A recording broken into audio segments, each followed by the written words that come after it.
Le dernier mandat de l'accord de Nouméa, le 2014-2018, est crucial. C'est celui où il va falloir préparer donc la sortie de l'accord de Nouméa, négocier un nouveau statut provisoire ou définitif, sans aucun doute, pour la Nouvelle-Calédonie. Quel est, vous, votre projet pour négocier, pour préparer cette sortie de l'accord de Nouméa? Alors Philippe Gomez, vous avez un autre projet qui est celui du référendum éclairé, qui est un concept, on va dire, un peu différent, qui nécessiterait une modification de la Constitution, puisque là, de la même façon, ce n'est pas vraiment ce qui est prévu dans l'accord de Nouméa. Est-ce que vous pouvez donc détailler, essayer d'expliquer un peu clairement quels sont les grands principes de ce référendum éclairé? Oui, d'abord peut-être, avant la technique, le fond. En ce qui me concerne, j'étais à Ouvéa ce matin. Parce que c'est le 22 avril, qu'il y a 6 gendarmes et militaires qui ont perdu la vie lors du drame de la grotte et que, comme chaque année, il y a une commémoration qui est faite dans l'enceinte de la brigade de la gendarmerie. De la même manière, le 5 mai, il y aura, devant le monument dédié aux morts indépendantistes, des 19 militants indépendantistes, la même commémoration. J'y ai participé l'année dernière, à l'une comme à l'autre, et j'y participe également cette année. Pourquoi? Parce que pour moi, c'est un moment tellement important dans l'histoire du pays que ne pas le prendre en considération, l'oublier ou le négliger, ou ne pas l'intégrer dans nos raisonnements serait une faute politique. On a vécu ça, on a vécu ce paroxysme-là, on a vécu cette guerre qui n'a pas dit son nom. Maintenant, ces morts, quel que soit le côté où ils sont tombés, sont nos morts. Ils font partie de notre mémoire commune. Et à Calédonie Ensemble, on considère qu'on ne peut pas bâtir un destin commun si on n'assume pas une mémoire commune. Et ça fait partie pour nous de la mémoire commune du pays. Sur cette base-là, à partir du moment où on considère que ce qu'on a de plus précieux aujourd'hui, c'est la paix, qu'elle a été construite difficilement, péniblement, qu'on est passé au bord de l'abîme, comment sortir de l'accord dans lequel on est rentré, et au-delà de ça d'ailleurs, comment sortir d'un cycle qui est un cycle politique, économique et social qui a démarré lors de la signature des accords de Matignon en 88, qui se termine là, et on va rentrer dans un nouveau cycle. Et c'est la période charnière entre ces deux cycles qu'on doit assumer. Nous considérons que les 3 référendums prévus par l'accord sont une nasse dans laquelle nous sommes susceptibles de nous enfermer collectivement et dont nous ne ressortirons pas. Pourquoi une nasse? 3 raisons. Première raison, c'est un accord qui pose de manière un peu frontale, bête et méchante, j'ai l'habitude de dire, la question du pour ou contre l'indépendance, comme elle aurait pu se poser il y a 50 ans. Et mécaniquement, dans notre société qui reste fragile, on va dresser les Calédoniens les uns contre les autres, ça va être source de tensions sociales, ethniques. Contre le référendum couperé, dont on sait les conséquences qui risquent de cristalliser les tensions une nouvelle fois. Donc ça, aller à ce référendum, c'est véritablement mettre le feu à une mèche qui n'est pas utile. Donc là-dessus, vous êtes d'accord avec Sonia Backès et Grégoire Bernu, qui eux non plus ne veulent pas de référendum Oui, enfin, Sonia Backès, je ne veux pas revenir sur ce qu'a dit Sonia Backès, elle n'a pas dit exactement ça, et Grégoire Bernu n'a pas dit exactement ça. Non, mais enfin, elle a dit qu'il fallait discuter avant d'en arriver là. Moi, je constate que vous nous avez rejoint sur cette question. Je rejoins Grégoire Bernu, c'est une nouveauté, non, mais bon, ça peut arriver. J'ai dit non. Donc si j'avais la chance de pouvoir finir, je les ai laissés très aimablement s'exprimer longuement sur leurs propositions. Après, les Calédoniens jugent, une fois qu'ils nous ont entendus avec leur intelligence, sur les propositions des uns et des autres. Donc le peuple, il faut lui faire confiance, il est souverain.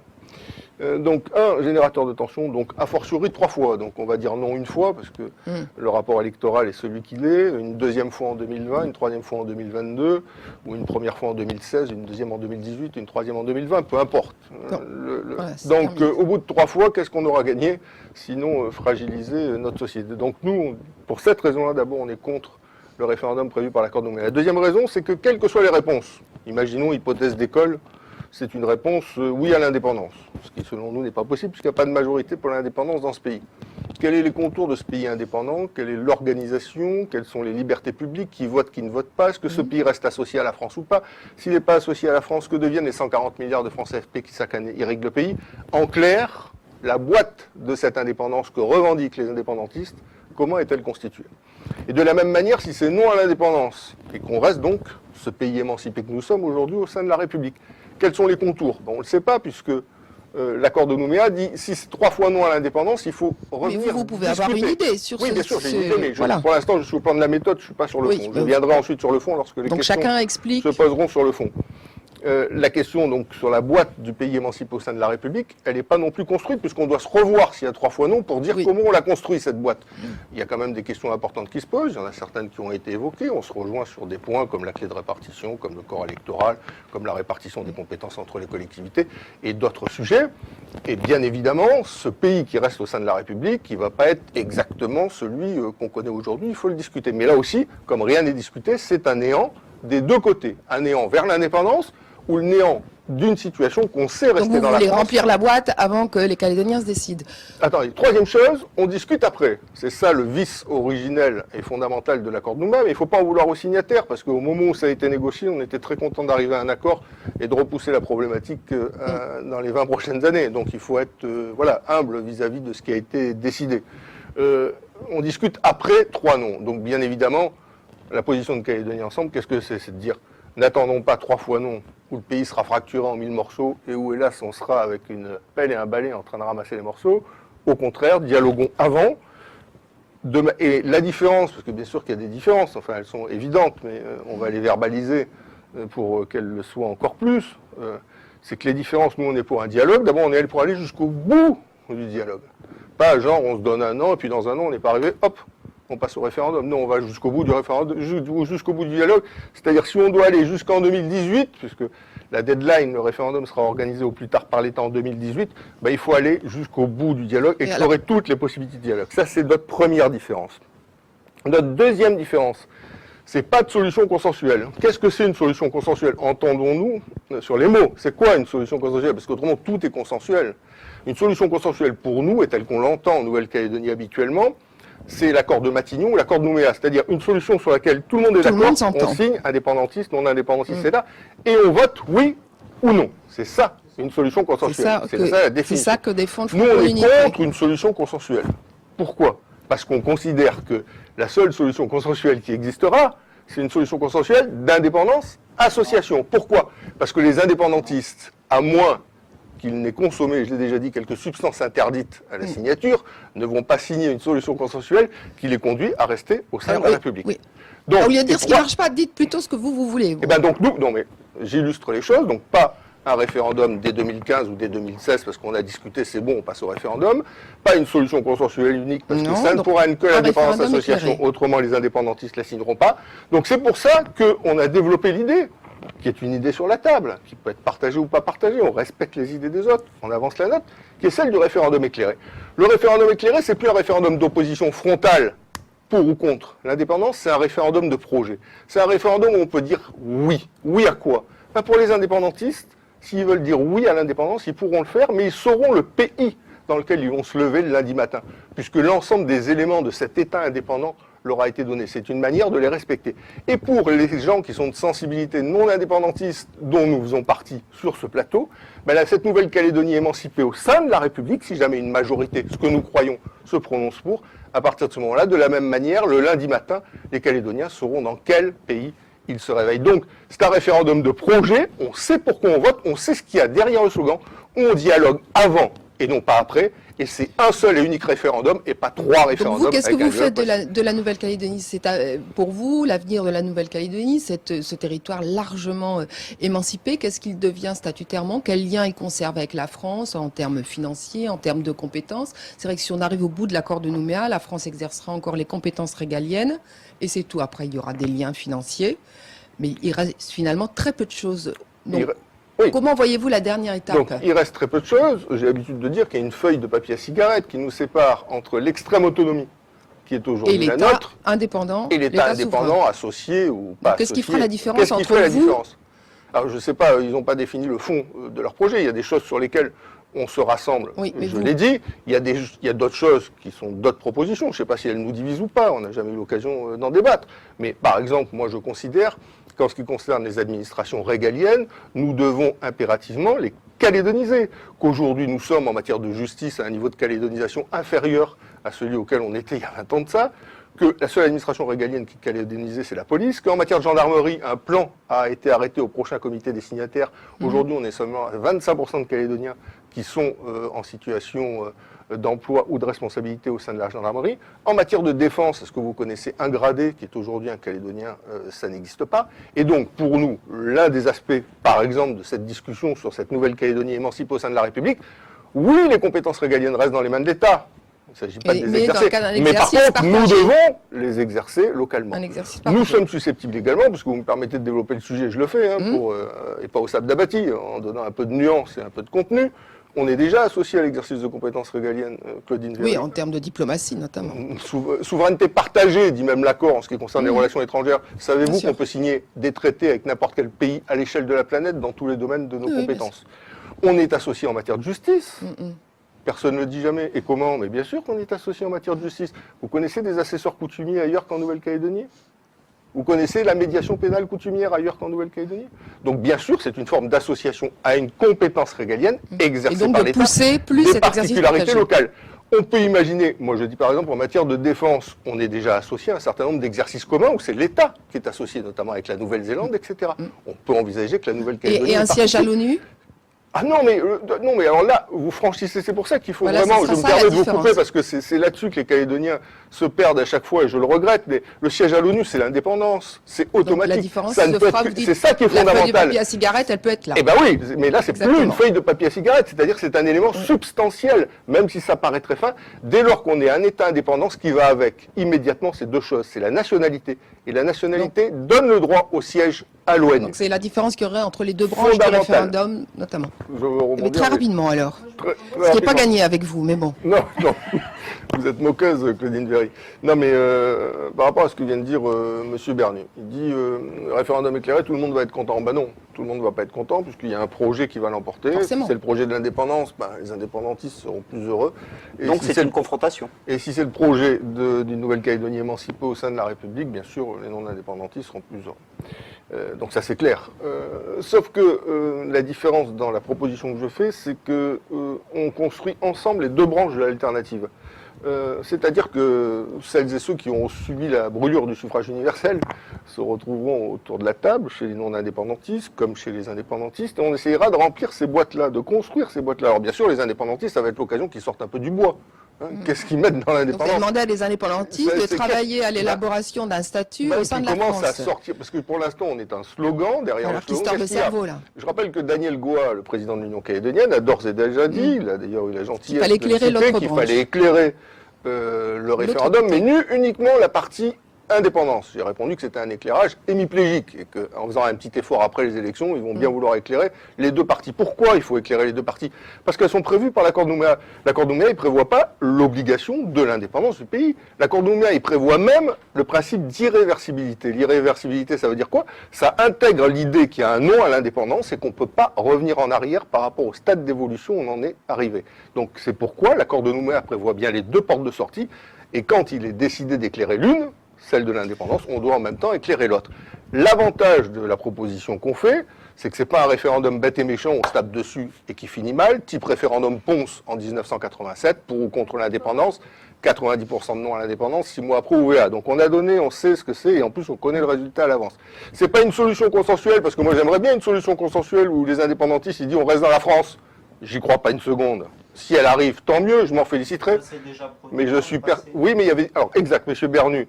Je vous remercie de dire ça, c'est un point important. Ça s'est déjà produit dans le passé. Et je suis d'accord. Sauf qu'il y avait du grain à moudre. Là, il y a plus Soyons de marge de clairs. manœuvre. En 88, on crée les Vous considérez qu'il n'y a provinces. plus rien d'année. Il y a On plus de crée marge de les manœuvre. provinces, on négocier. crée le rééquilibrage, Alors, on crée les justement, 400 cadres. Les En marges de manœuvre, on va 98, essayer de les mettre en œuvre loi de d'émancipation et de 2010 à 2012, décolonisation, vous ne l'avez les pas lois, accepté. la On citoyenneté. arrive au bout de l'exercice. Donc aujourd'hui, Le partage J'ai des une papier institutions, sur par le- exemple, c'est une marge de manœuvre, ça. C'est ce qu'on a essayé de faire de non mais donc 2010 voilà à pourquoi la 2012. solution consensuelle est impossible. Alors. On peut la rêver, M. Bernu, et vous avez raison de rêver parce que comme disait Jacques Mais Lafleur, est-ce il que faut vous avoir êtes des pas- rêves assez grands pour pas les perdre de vue. suis Donc je d'accord vous avec ça. félicite pour votre rêve. Cela étant, les indépendantistes Est-ce que- qui vont signer une solution consensuelle, Oui. ça n'existera Mais pas. est-ce que vous n'êtes pas tous un peu en train de rêver? Parce que l'accord de Nouméa, c'est un accord de décolonisation qui s'opère sous l'œil de l'ONU. Ça veut dire que la France, internationalement, a des comptes à rendre pour prouver qu'elle décolonise la Nouvelle-Calédonie. Et que dire, on va faire un statut de maintien pour la France, ouvrir le corps électoral. Est-ce que ça va être acceptable, ça, au plan international, dans les critères de décolonisation qu'on peut connaître? Philippe Gomez. Oui, pour revenir sur 2 ou 3 points qui ont été évoqués, je maintiens que le référendum, même si c'est plus celui de Ponce, c'est celui qui est prévu par l'accord de Nouméa, aura un effet dévastateur sur le pays. Certains non-indépendantistes le souhaitent, ça a été exprimé, c'est légitime, on est en démocratie, on peut défendre l'idée qu'on souhaite. Certains indépendantistes de l'autre côté aussi le souhaitent. Je pense à Cotrail-Oregueil, négocier quoi? Il n'y a rien à négocier, Kanaki 2014. Donc on voit que de part et d'autre, il y a des tendances un peu extrêmes qui souhaitent aller à cette confrontation. Moi j'ai l'habitude de dire entre ceux qui veulent purger la France et ceux qui veulent purger l'indépendance, formule utilisée par les uns comme par les autres, la seule chose qui sera purgée en l'espèce, c'est le pays. Deuxième chose que je souhaite indiquer, pourquoi le référendum de projet que je propose, pour une Nouvelle-Calédonie émancipée au sein de la République ou pour un pays indépendant, présente des vertus dans le cadre du dialogue à nouer et de l'acceptation du verdict. Parce que toute la question, c'est comment le verdict des urnes est accepté. C'est toute la problématique. Susceptible de rassembler suffisamment de monde pour que ça puisse être ce verdict est susceptible d'être accepté par les urnes ou est-ce que c'est susceptible d'être contesté le cas échéant de si c'est 51-50, le lendemain de votre référendum éclairé, on ne sera pas tellement voilà, avancé donc, quand même. Non mais 51-50, c'est pas possible, ça pardon, ferait 49. Mais bon, le cas échéant, 51, je veux bien sera que pas vous très ayez avancé. quelques accommodements avec les mathématiques. Mais, oui, un peu tard, non. C'est que... Mais, il fait perdre le fil pour le coup. Mais donc, la question, en réalité, qui se pose dans le cadre de ce référendum éclairé, c'est qu'est-ce qui nous oppose? Comment on organise le référendum? Qu'est-ce qui nous oppose? Ce qui nous oppose, c'est tout et c'est rien. C'est tout et c'est fondamental. C'est l'évolution politique ultime du pays. Notre nationalité et notre siège à l'ONU. Parce que l'affaire des compétences régaliennes dont on parle beaucoup, c'est une vraie fausse question. Elles ne seront pas exercées par la Nouvelle-Calédonie, qui n'en aura jamais les capacités. Donc soit elles sont exercées par un autre pays, en l'espèce la France, soit elles ne sont pas exercées. Donc la seule question, c'est celle de la nationalité et de l'État indépendant. Donc ça nous divise. Ok, il y en a qui veulent... le corps électoral qui est donc lié à la nationalité. Lié à la nationalité. On a compris la ligne en question. Bon, donc c'est ça qui nous divise. C'est pas rien, c'est vrai, c'est l'histoire d'une lutte, celle des indépendantistes et de celles et ceux qui partagent une autre vision du pays, celle des non-indépendantistes. Ok, mais il y a quand même 98% de choses qui sont capables de nous rassembler. On doit arriver, certes, à être différencié sur la déclinaison ultime de l'avenir de notre pays et être rassemblé sur 98%. C'est-à-dire, en clair, est-ce que dans le cadre de ce référendum éclairé, on peut avoir une passerelle entre les deux projets? Je m'explique. Est-ce que dans le domaine économique, social, culturel, on n'est pas capable de bâtir, en termes de citoyenneté, quelque chose qui est une passerelle entre les deux déclinaisons possibles au terme du référendum? C'est pour ça que je dis que, pardonnez-moi, M. Bernier, je vois que vous avez envie de sauter sur la parole, mais je vous demande de me laisser finir et je vous prie de m'en excuser. Mais voilà, ce que je veux dire, c'est que ce dialogue autour du référendum éclairé, c'est pas juste des mecs qui ont des opinions différentes, qui chacun remplit son sac et le donne à l'électeur, parce que ce serait un peu bêta. Effectivement, on retomberait dans une opposition très frontale. Et à mon avis, on n'aurait pas. Mais qu'est-ce qu'on a en partage? Qu'est-ce qu'on a en partage? Qu'est-ce que le référendum éclairé peut nous permettre de sortir qu'on a en partage, même si on se différencie sur la solution ultime? Dernière chose, sur le référendum dont parlait Sonia Backès, important, elle dit, nous on propose qu'il y ait un référendum générationnel et tous les 30 ans on repasse par la case le peuple s'exprime. Okay, c'est le droit international. Tant qu'on est au comité des 24 à l'ONU, tant qu'on est dans les pays à décoloniser, on est obligé de maintenir un droit à l'autodétermination de ce qu'on appelle les populations intéressées. Donc de toute façon, si c'est une solution pays émancipé au sein de la République qui l'emporte, à partir de ce moment-là, la question qui devra aussi se poser, c'est comment le droit à l'autodétermination continue à s'exercer. On voit bien quand même les différences et les divergences qu'il y a entre vous sur l'avenir institutionnel.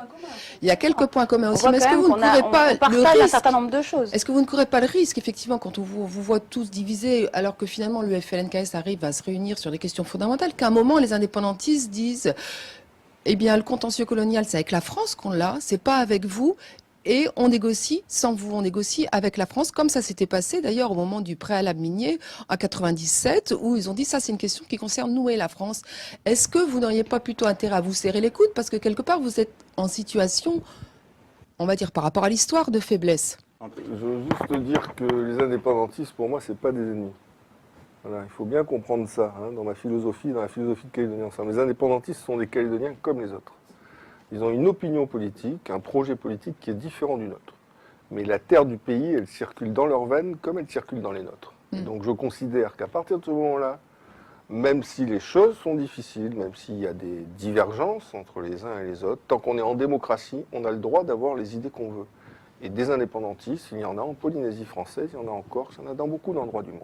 Donc on doit arriver avec ces Calédoniens qui n'ont pas la même opinion que nous, dans le cadre du dialogue que je propose sur le référendum éclairé, puisque c'est l'initiative qu'a prise Calédonie Ensemble, de trouver les passerelles nécessaires pour continuer à se différencier sur la solution ultime en termes politiques pour le pays, mais se rassembler sur ce qui constitue 95% du corps, je finis, économique et social.